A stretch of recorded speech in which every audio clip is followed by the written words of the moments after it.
Hello दोस्तों, आपके अपने चैनल गणेश कर्मा क्लासेस में आपका स्वागत है। आज हम 11वीं क्लास के तीसरे अध्याय को जानेंगे, जिसका नाम है 3 महाद्वीपों में फैला हुआ साम्राज्य। ठीक है, यह साम्राज्य जो है रोमन साम्राज्य के नाम से जाना जाता है।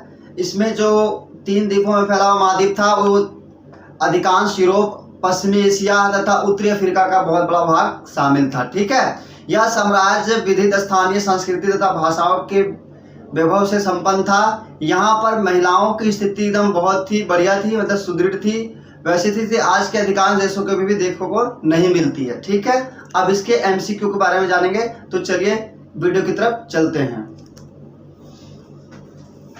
पहले सवाल की ओर बढ़ते हैं। वह कौन सी प्राचीन साम्राज्य था जो 3 महाद्वीपों में फैला हुआ था? ठीक है, पहला जो हमारा ये ऑप्शन है ब्रिटिश साम्राज्य, दूसरा ऑप्शन है रूसी साम्राज्य, तीसरा ऑप्शन हमारा भारतीय साम्राज्य, या चौथा हमारा है रोमन साम्राज्य। तो इसका आंसर हो जाएगा हमारा रोमन साम्राज्य। ठीक है, अगले सवाल की ओर बढ़ते हैं। रोमन साम्राज्य की प्रमुख भाषा क्या थी? यानी कि रोमन साम्राज्य में कौन सी भाषा बोले जाते थे, इसके बारे में जानते हैं। पहला जो हमारा है अंग्रेजी, दूसरा रोमन, तीसरा लैटिन, चौथा हिंदी।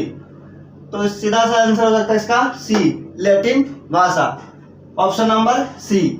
तीसरे सवाल की ओर बढ़ते हैं। ईसा मसीह के जन्म से लेकर 630 ईसा पूर्व के दशक तक उत्तरी अफ्रीका तथा मध्य यूरोप तक के 2 सशक्त राज्य कौन थे? यानी कि ईसा मसीह के जन्म से लेकर 630 ईसा पूर्व के बीच कौन से 2 क्षेत्र थे जो बहुत ही सशक्त थे, यानी कि मजबूत थे? तो रोमन तथा ईरान, पहला जो ऑप्शन हमारा रोमन तथा ईरान, दूसरा ऑप्शन हमारा ईरान तथा इराक, तीसरा जो हमारा रोमन तथा यूनान, या डी ऑप्शन जो यूनान तथा ईरान। यानी कि सब में थोड़ा कंफ्यूजन के लिए आपको क्वेश्चन दे रखा है, तो इसका आंसर हो जाएगा हमारा सी, रोमन तथा यूनान। ठीक है, रोमन तथा यूनान शामिल था। यानी कि रोमन साम्राज्य में क्या क्या शामिल था?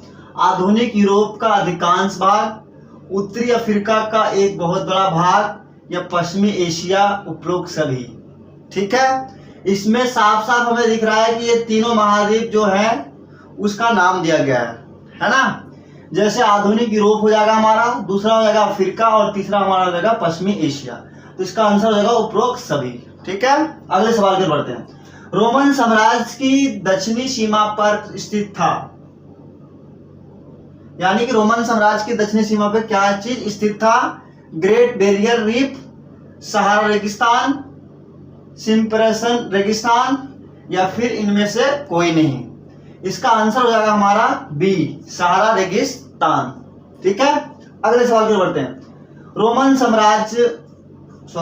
सम्राट अगस्टस को प्रथम नागरिक कहे जाने का उद्देश्य सम्मान प्रदान करना था। यानी का उसका उद्देश्य क्या था? किसके सम्मान में ये बातें कही गई थी? पहला संविधान के प्रति, दूसरा सीनेट के प्रति, तीसरा नागरिक के प्रति, या उपरोक्त में से सभी? इसका आंसर हो जाएगा हमारा बी, सीनेट के प्रति। ठीक है, अगले सवाल की ओर बढ़ते हैं। रोमन साम्राज्य की प्रशासनिक भाषा थी। यानी कि रोमन साम्राज्य की प्रशासनिक भाषा क्या थी? यानी कि ऑफिशियल लैंग्वेज उसका क्या था? ठीक है, तो इसका जो ऑप्शन हो जाएगा हमारा ए लातिनी, बी यूनानी, सी तुर्की, या डी ए तथा बी। तो आपको पता होगा इसका जो ऑफिशियल भाषा जो था, इसका आंसर हो जाएगा हमारा लातिनी और यूनानी, यानी कि ए और बी। ठीक है, अगले सवाल की ओर बढ़ते हैं। बालक भर्ती वाली सेना थी चीन की, रोमन की, बारी राज्य की, या फारस की? इसका आंसर हो जाएगा हमारा फारस की। ठीक है, अगले सवाल की ओर बढ़ते हैं। गृह युद्ध का उद्देश्य क्या था? यानी कि रोमन साम्राज्य में गृह युद्ध क्यों होते थे?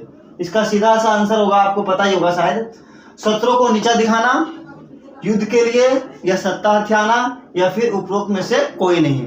गृह युद्ध का मतलब होता है आपस में लड़ाई करवा लेना एक तरह से। तो इसका आंसर हो जाएगा हमारा सी, सत्ता हथियाना। यानी कि जो विपक्ष के लोग होते थे, या फिर एक तरह से वहां पर जो सीनियर लीडर होते थे, नेता होते थे, तो उसका गृह युद्ध करवा देते थे ताकि वो अपना शासन चला सके। तो इसका आंसर हो जाएगा हमारा सी, सत्ता हथियाना।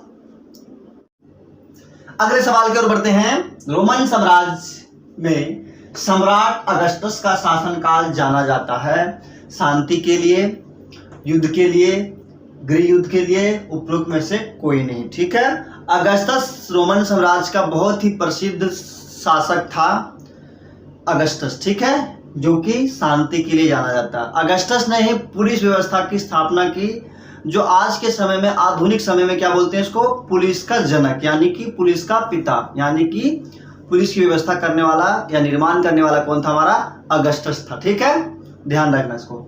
अगले सवाल की ओर बढ़ते हैं। दिनारियस नामक सिक्के में शुद्ध चांदी होती थी, यानी कि दिनारियस नामक जो चांदी होता था उसमें कितने सिक्के जो होते थे उसमें कितना शुद्ध चांदी डाला जाता था या मिलाया जाता था, लगभग 7.5 ग्राम, बी जो हमारा है 4.5 ग्राम, सी हमारा जो है लगभग 5.7 ग्राम, या डी जो हमारा है 8.4 ग्राम, ठीक है।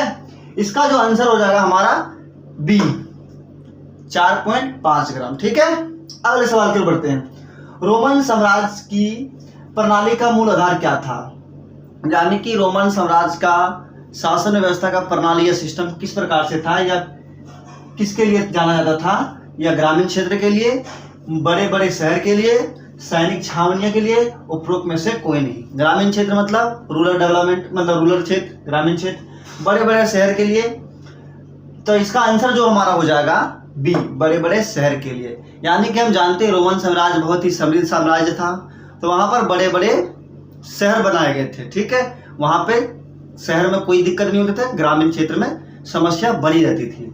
आशा करते हैं इस वीडियो को समझ गए होंगे, और अगले भाग को देखने के लिए चैनल को सब्सक्राइब करें और कमेंट करें वीडियो कैसी लगी आपको। ऐसे ही जानकारी के लिए चैनल से जुड़े रहें और अपनी तैयारी को और मजबूत करें, जिससे आप अच्छा परिणाम ला सकते हैं। मिलते हैं नेक्स्ट वीडियो में, धन्यवाद।